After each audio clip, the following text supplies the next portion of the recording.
मेरे दोस्तों, आपको अपने इस यूट्यूब चैनल में स्वागत है।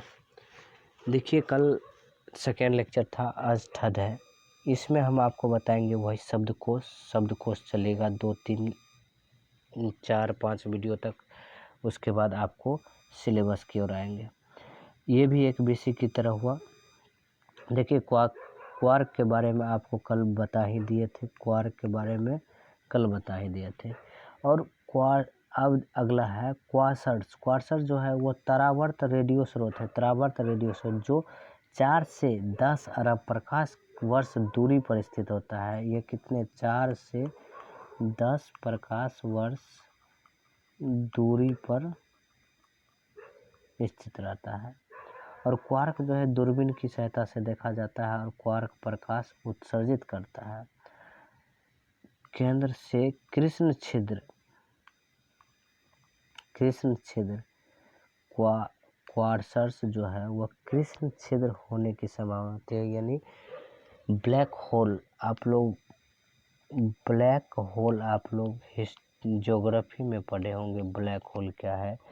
जैसे जब कोई प्रकाश ऐसे नाचती है तो इसके अंदर जो ब्लैक होल बनता है वही ब्लैक होल हो गया। जब आप पढ़े होंगे ग्रह क्या है, ग्रह कितने प्रकार के होते हैं और जो ग्रह है उन सबों के बारे में पढ़े होंगे, तो वो यही हुआ। तो उसी में आप पढ़े होंगे कि ब्लैक होल क्या है। समझ गए। अब देखिए, सौर पवन क्या है कि सूर्य के बाह्य वातावरण अर्थात कोरोना से निकलने वाले विद्युतीय आवेशित कणों रूपी पवन को सौर पवन कहा जाता है और इसकी गति 400 से 500 किलोमीटर पर सेकेंड होता है।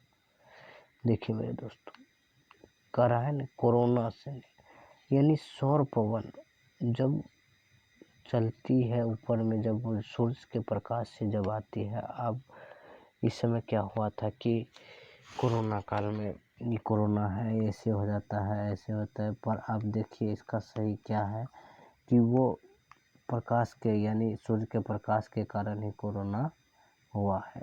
भले ही कहीं निकला है, उसका प्रभाव पड़ा है, जिस प्रकार ओजोन छिद्र होता है उसी प्रकार। देखिए, अगला है सौर धब्बा क्या है, वो बाह्य सतह पर पाया जाता है, काला धब्बा की तरह सौर धब्बा कहते हैं। और सूर्य की सतह से गुजरने वाली चुंबकीय रेखा वायु से तापमान को 4500 केल्विन तक गिरा देता है। वो 4500 केल्विन तक गिरा देता है। जिन क्षेत्रों में यह घटना घटती है सौर धब्बे बन जाते हैं और 0 से 100 तक इनकी संख्या हो सकती है। और प्रति 11 वर्षों के समांतर इन धब्बों की संख्या निम्नतम से उच्चतम, फिर उच्चतम से न्यूनतम, यानी उच्चतम से न्यूनतम और न्यूनतम से उच्चतम होती आ रही है। और उसके बाद है कि सौर धब्बे एक निश्चित समय चक्र के दृश्य और अदृश्य होते हैं, यानी यह एक समय चक्र में आता है। अगला है सौर कुकर क्या है कि सूर्य की किरणें अवतल दर्पण, जैसे कि यहाँ पर अवतल दर्पण लगा दिया जाता है और कुकर पर केंद्रित किया जाता है। जिस तरह इस पर यहाँ पर देखिए, आपको हम अच्छी तरह समझा देते हैं। जैसे यहाँ से प्रकाश आएगा, ये एक अवतल दर्पण है और यहाँ एक कुकर यानी खाना बना, तो यहाँ से प्रकाश आएगा और यहाँ पर ऐसे रिफ्लेक्ट करेगा। तो अवतल दर्पण की किरणें संकीर्ण कर देती है और जिसके कारण उच्च ताप होता है और कुकर गर्म हो जाता है। समझ गए। क्योंकि अवतल दर्पण क्या होता है कि जैसे कि अवतल दर्पण में सूर्य से प्रकाश आती है तो उसको, वही प्रकाश को क्या संगे, यानी एक जगह क्या अवतल दर्पण होता है, तो इसी के कारण कुकर गर्म हो जाता है। अल्ट्रासाउंड क्या है कि ध्वनि जो कान के द्वारा सुनी जा सकते हैं, नहीं सुनी जा सकती है, या ऐसा ध्वनि जो कान के द्वारा नहीं सुनी जा सकती है और अल्ट्रासाउंड किया जाता है। अल्ट्रासाउंड में क्रिस्टल लेड और जिरकोनेट पर विद्युत विभव लगाकर उसे उत्तेजित किया जाता है, यानी उसको कंपन, जैसे कि कोई लेडीज जैसे जाती है तो वो अल्ट्रासाउंड कराती है तो उसको कान के द्वारा तो नहीं सुना जाता, वही बच्चा को देखना कि बच्चा कैसा है, ठीक है कि नहीं, वो जांच करने के लिए अल्ट्रासाउंड किया, जिसके कंपन करने लगते हैं। विद्युत विभव लगातार उसे उत्तेजित करता है और उसे कंपन करने लगता है, और कंपन की ध्वनि तरंगें उत्पन्न होती है जो शरीर के किसी ऊतक से गुजरती है और रुकावट महसूस करती है और परावर्तित होकर क्रिस्टल ग्रहण कर लेती है, जहां से विद्युत सिग्नल में बदल जाती है और ओसोलेटिंग पर्दे पर प्राप्त किया जाता है। जिस पर वो अल्ट्रासाउंड आता है और क्या कहते हैं,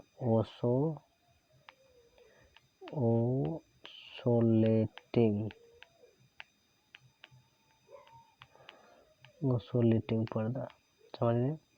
प्रासर्विक प्रतिबिंब देखिए क्या है, यह एक तकनीक होता है प्रासर्विक प्रतिबिंब, और ध्वनि तरंगों को लेड जिरकोट से प्रभावित होकर और कंपन पैदा करता है, ये भी वैसा ही है। और कंपन प्रासर्विक ध्वनि उत्पन्न करता है और पित्राशय, लवक, गुर्दे, हृदय आदि के गर्भ में पल रहे भ्रूण के विषय में जानने हेतु इस तकनीक का उपयोग किया जाता है। प्रासर्विक प्रतिबिंब, देखिए प्रासर्विक प्रतिबिंब इसे कहा जाता है। वो अल्ट्रासाउंड जो है वो निकलने के बाद जिस पर वो पर्दे को उतारा जाता है, वो पर्दा का नाम ओसिलेटिंग है। प्रक्रिया को ये और इसका यंत्र जो है वो प्रासर्विक प्रतिबिंब है।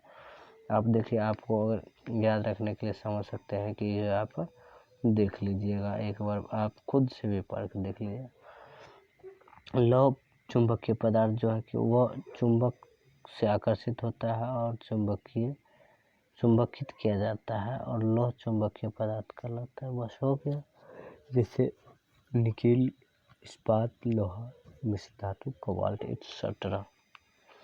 अगला क्या है कि प्रतिचुंबकीय क्या है कि वे पदार्थ जिनमें सबल चुंबकीय क्षेत्र से निर्बल चुंबकीय क्षेत्र में आ जाने का गुण होता है, उसे प्रतिचुंबकीय पदार्थ कहा जाता है। और इसमें bismuth first number, second number तांबा, हाइड्रोजन, एंटीमनी, सोना, नाइट्रोजन आदि होता है।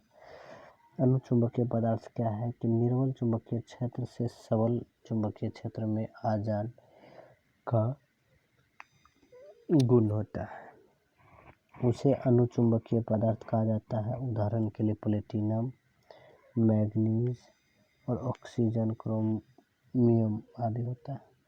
ऊष्माधारिता, देखिए ऊष्माधारिता क्या है कि किसी वस्तु का तापमान 1 डिग्री सेल्सियस में जितनी कैलोरी बढ़ती उस या ऊष्मा की जरूरत होती है तो वह उस वस्तु की ऊष्माधारिता होती है। समझ गए कि क्या समझे कि कोई वस्तु का 1 डिग्री सेल्सियस बढ़ने में जितना कैलोरी लगता है तो वो वस्तु का ऊष्माधारिता हो। विशिष्ट ऊष्मा क्या है कि किसी पदार्थ का मान 1 ग्राम मात्रा का ताप 1 डिग्री सेल्सियस तक बढ़ाने में जितनी कैलोरी ऊष्मा खर्च होती है उसको विशिष्ट ऊष्मा कहते हैं। इसमें खर्च होती है और ज़रूरत होती है तो ऊष्माधारिता, और खत्म होती है विशिष्ट ऊष्मा। और गुप्त ऊष्मा, देखिए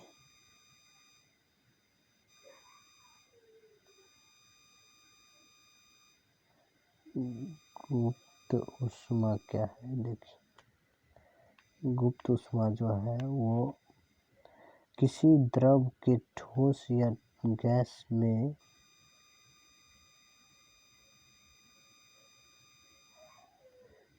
में बदलने के लिए जिस ऊष्मा की आवश्यकता होती है उसे क्या कहते हैं? गुप्त ऊष्मा। यानी परंतु दशा बदल जाती, उसे गुप्त ऊष्मा कहते हैं। और जैसे कि 1 ग्राम पानी को 100 डिग्री सेल्सियस ताप पर ऊष्मा अगर बदलने के लिए 536 कैलोरी ऊष्मा चाहिए तो 536 वाष्प की गुप्त ऊष्मा में 536 वाष्प की गुप्त ऊष्मा होगी।